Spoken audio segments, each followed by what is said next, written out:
আসসালামু আলাইকুম এভরিওয়ান। আজকে চলে আসলাম আমি বৌদ্ধভূমিতে। এটির স্থান হচ্ছে আলমডাঙ্গা চুয়াডাঙ্গাতে। আর আমরা প্রবেশ করছি মূল গেট দিয়ে। আর আমিও একলা আসি নাই, আসছে আমাদের ক্লাবের সকল রাইডার্সরা। আর এখানে আসতে হলে আপনাদের সবাইকে বিকাল 4:30 পরে আসতে হবে। এটি হচ্ছে এটার পিছনের সাইড, এবং এখানে কিছু নির্দেশনা দেওয়া আছে। সবাই এটাকে সম্মান জানিয়ে স্যান্ডেল এবং জুতা খুলে উঠছে, আমিও উঠে পড়লাম এখানে।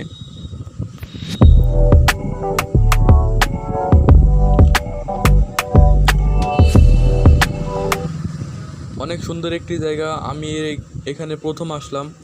আর এটি নির্মাণ করা হয় 2012 সালে। অনেকে ছবি তুলছে, সবাই সব জায়গায়।